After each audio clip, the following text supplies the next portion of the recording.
Minha voz não é minha voz.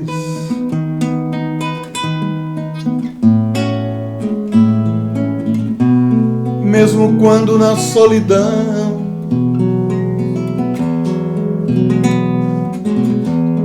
se eu abrir o peito e cantar,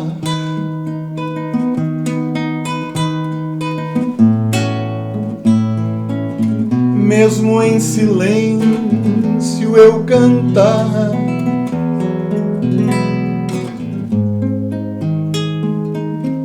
vai soar se ouvir comunhão.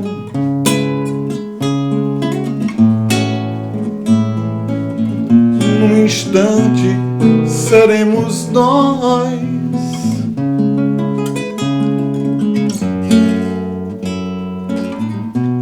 Minha voz não é minha voz.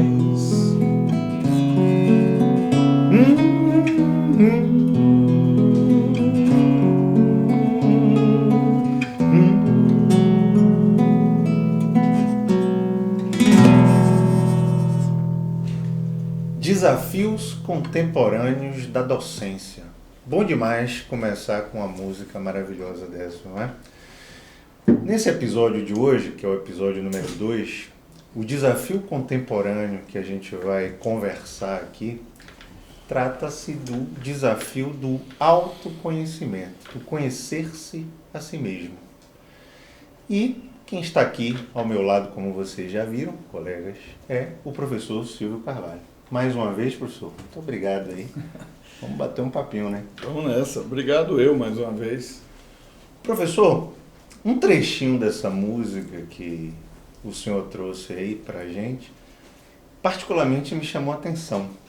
Minha voz não é minha voz. Seria aí um desafio contemporâneo da docência reconhecer as múltiplas vozes que estão o tempo inteiro nos influenciando? Certamente. Esse é o primeiro caminho para conhecer-se, né? Primeiro porque a música também diz isso, né? Que a minha voz não é minha voz, mesmo na solidão, mas se eu cantar aquilo que eu sei, vai soar comunhão, né? Ou seja, todos também se reconhecem na minha voz, né? Então essas vozes todas que são reconhecidas pelos outros em mim, significa que eu também tenho muitas vozes aqui dentro falando por mim, né? Ou seja, todos nós somos seres polifônicos, né? O humano tem isso, né? Nós nascemos, um amigo meu costumava dizer que ele nasceu com 400 anos.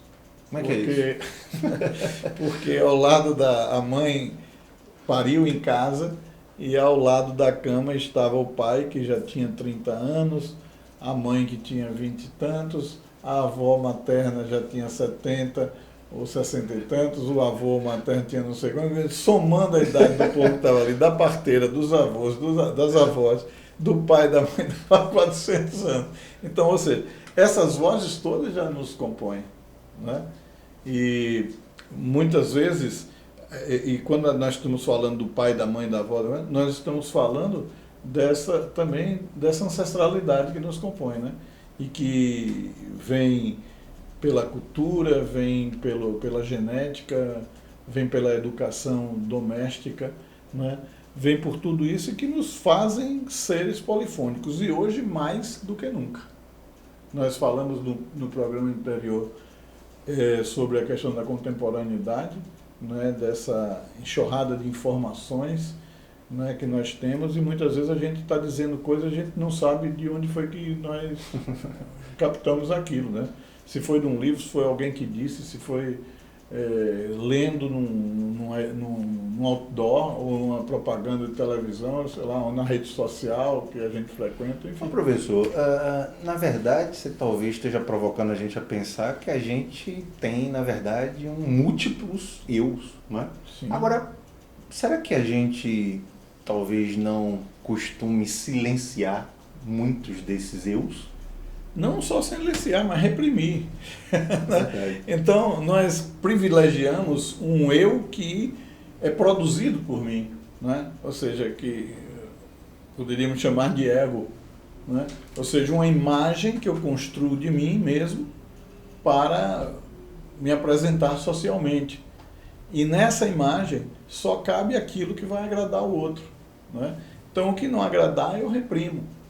Então, vou dar um exemplo bem pessoal aqui, se você, professor, você, professora, me permitem. Eu tenho origem cigana, né? A família da minha mãe, a minha bisavó era cigana. Meus tios avós,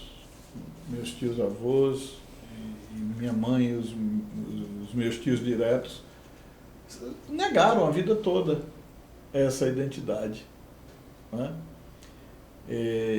Porque sabiam que o estigma do cigano era forte, né? E nós morávamos numa cidade muito pequena do interior da Bahia, e isso foi muito complicado para todos eles, né? Então isso foi negado, tá? E a gente vê de determinadas ações de cada um deles como expressa uma espécie de ressentimento disso tudo, em algumas ações, né? Então, quando muitos desses erros nós não assumimos, porque eles vão atrapalhar aquela imagem, né, que nós criamos de nós mesmos, e nós reprimimos, né? E muitas vezes usamos até formas autoritárias para acobertar determinadas fraquezas nossas. Isso é muito comum com os professores, né? Professor Silvio, você me faz pensar também que, de algum modo, a gente então viveria nesse contemporâneo, já que o senhor traz realmente o mote do episódio 1, do nosso episódio 1, talvez a gente esteja vivendo uma vida muito mais de representação do que de efetiva existencialidade daquilo que somos? Olha, eu acho que de representação a gente vive sempre, né? Porque quando eu vou para um ambiente social e tal, etc., eu normalmente faço uma performance, né? Porque a minha conversa com o outro é uma conversa onde eu sempre tento convencer o outro de que aquilo que eu estou dizendo é verdade, né? E para isso eu me utilizo das ferramentas que o ator do teatro, né, se utiliza. Há esqueço, não estou conseguindo lembrar o nome dela agora, mas ela estudou, fez o doutorado dela no programa de artes cênicas da Universidade Federal da Bahia, onde ela faz um estudo sobre essa relação, essas semelhanças entre o ator social e o ator do teatro, né? E todos nós usamos esse artifício teatral para convencer o outro do outro entender e aceitar que somos daquela forma que nós nos apresentamos para ele, né? Então, nós ensinamos tudo isso. O professor, quando está em sala de aula, certamente ele é um ator, eu não tenho dúvida disso. Ou seja, criamos narrativas o tempo inteiro para nos representarmos socialmente? Hein? Sim, criamos essas narrativas. E também tem o seguinte, porque eu também quero seduzir o meu aluno, e em especial se eu tenho uma paixão pelaquilo que eu faço, né? Então eu quero seduzi-lo para que ele compartilhe comigo daquela coisa. E evidentemente que aí eu uso o meu aparato, o que me dispõe do teatro, eu uso cenicamente para, ainda que inconsciente, né? Então, mas também, Bruno, é importante a gente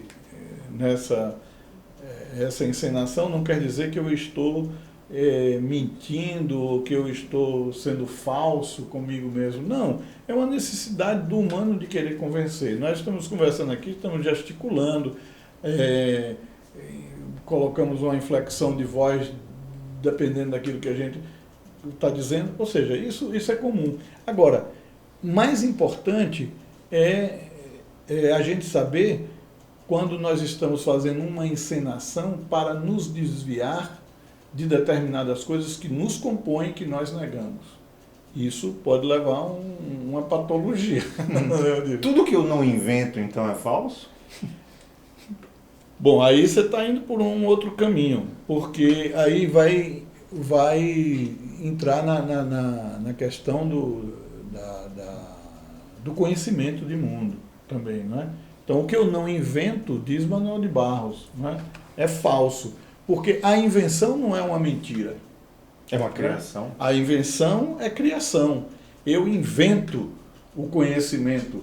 Agora, para isso se tornar uma verdade, eu preciso ter a capacidade de argumentar sobre aquilo que pelo menos os meus pares reconheçam como um argumento firme, como um argumento que tem lógica. Não é? Então, mas é uma invenção. É uma invenção porque até então não tinha. Não é? A gente trabalhava isso como uma descoberta. Então, eu descobri, era como se aquilo estivesse lá, no cantinho dele, esperando alguém. Oh, meu Deus, a vacina contra o sarampo, eu estou aqui há anos e ninguém chega para me ver. Não, a vacina do sarampo é uma invenção do homem. Perfeito. Não é? É uma invenção do homem. Agora, para isto, ele constrói todo um método ali para provar que aquilo é verdadeiro, que aquilo tem eficácia, né? Até outro chegar e dizer, né, eu tenho uma melhor do que a sua. Né? Professor, de um modo geral, quais são os dispositivos que podemos acionar para que a gente viva algum tipo de experiência de autoconhecimento? Olha, eu particularmente, como professor, acredito muito nas histórias de vida, né? As narrativas de vida, elas trazem as experiências de aprendizado do sujeito, né? Então, quando eu narro uma história, a minha história, certamente o outro que está me ouvindo também se vê na minha história, né? E quando eu narro essa minha história, eu estou trazendo construindo uma memória, porque eu não tenho como trazer o fato passado como ele foi. Eu trago esse fato passado ressignificado, não é? Então, quando eu vou narrando aqui sobre a minha família, sobre a minha experiência com a escola, como professor e tal, há um filtro, não é? Há um filtro que vai dizendo isso não entra, isso não entra, e esse filtro é construído agora no presente. Não é lá no passado, né? Então, tomar consciência de que as histórias de vida vão produzir uma narrativa que traz uma marca de aprendizado, eu acho que isso é um dos caminhos bacana para o professor se perceber, né? Como foi que eu me tornei professor? Né? Eu ouvi muito durante o trabalho com formação de professores desde 99, né? E durante todo esse percurso aí de quase 20 anos, né, eu tenho ouvido uma fala que se repete muito, que é essa, assim, se eu pudesse estava fazendo outra coisa. E eu sempre digo assim, olha, é difícil resolver o problema da educação quando as pessoas que estão na educação gostariam de estar fazendo outra coisa. Agora, se você está condenado a estar aqui, eu lhe pergunto, qual era o seu sonho, qual era o seu desejo e por que você não pode realizá-lo sendo professor? Perfeito. Não é? Segundo lugar, quem matou o seu sonho? Quem assassinou o seu sonho? Em que momento esse sonho foi jogado fora, se perdeu no caminho, foi reprimido, inclusive? Não é? Por que ele não pode estar vivo? Busque esse sonho, traga para cá.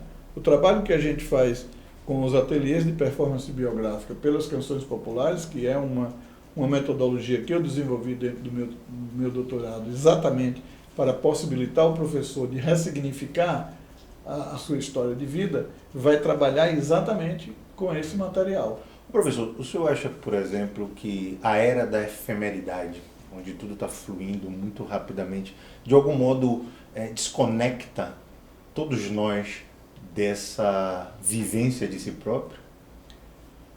Rapaz, desconecta. Eu acho que sim. Esse é o cuidado que nós... Esse é o desafio. Esse é o desafio. Não é? Porque nós estamos cada dia mais, né, sob o controle da inteligência artificial, né? E a ciência já entendeu como é que a gente decide, como é que a gente pensa, como é que a gente reage às coisas. A ciência já entendeu isso, né? E, evidentemente, que isso está a serviço das grandes corporações, do grande negócio, né? Uma discussão recente sobre o negócio do Facebook aí, que está... Compartilhamento de dados. E também de que o Facebook só bota para você receber mensagem de quem ele quer que você receba. Não é?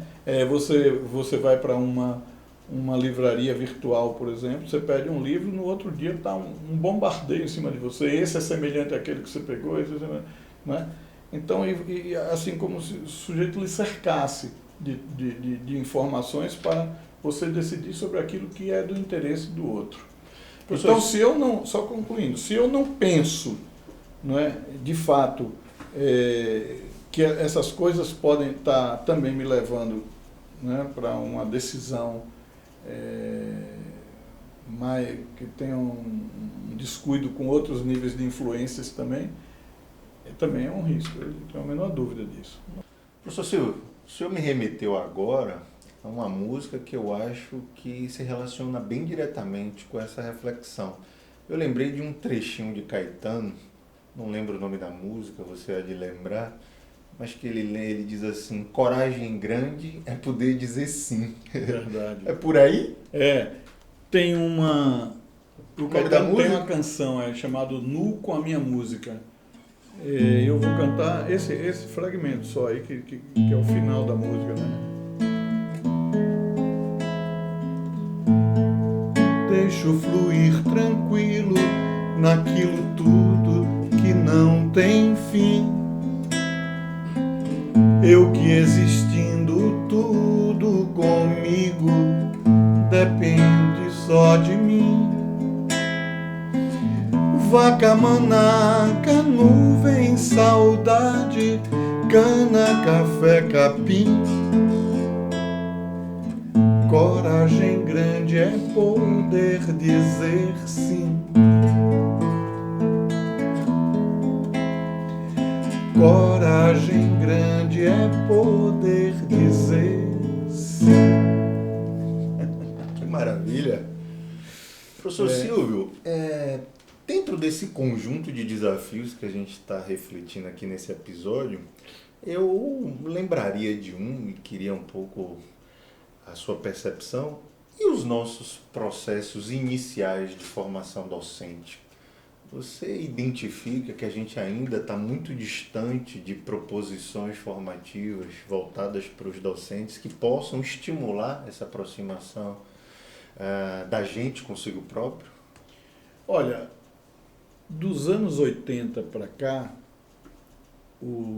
a discussão biográfica, os espaços biográficos se ampliaram e essa discussão tem, como diz a Ana Chiara, deixou de ser jardim de delícias confessionais, não é? Então, o narrar, o falar de si, né, é uma maneira de você dar forma ao sujeito, dele dar forma a ele próprio. Então, isso tem entrado muito na universidade, né?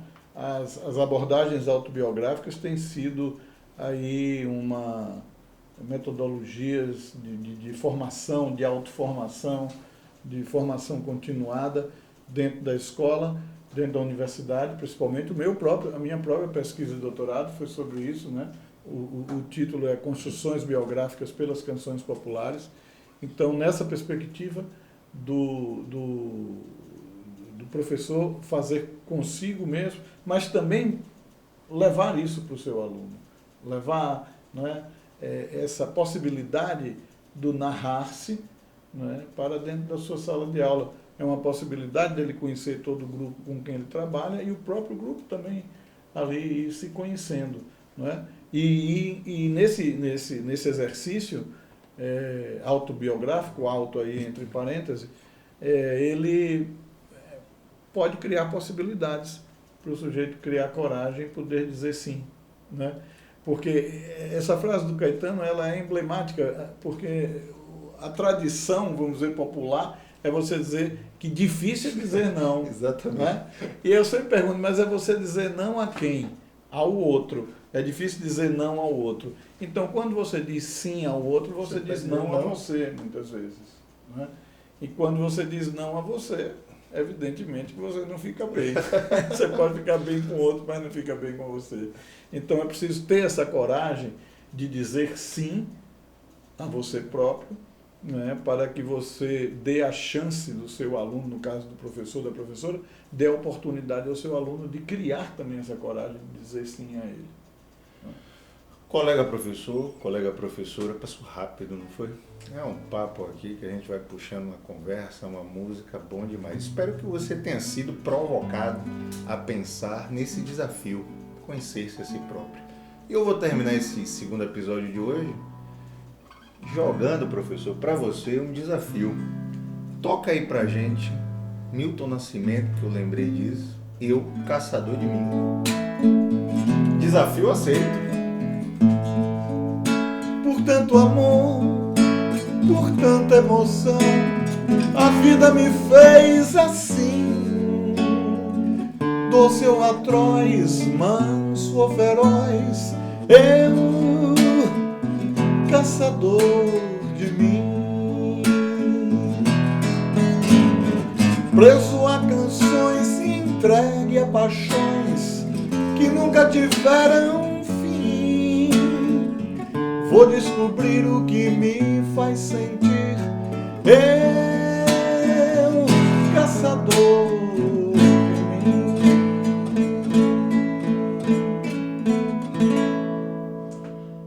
Professor, professora, a gente espera por você no terceiro episódio. A gente vai tratar nele sobre a transversalidade da arte na docência. Fique aí ligado com a gente.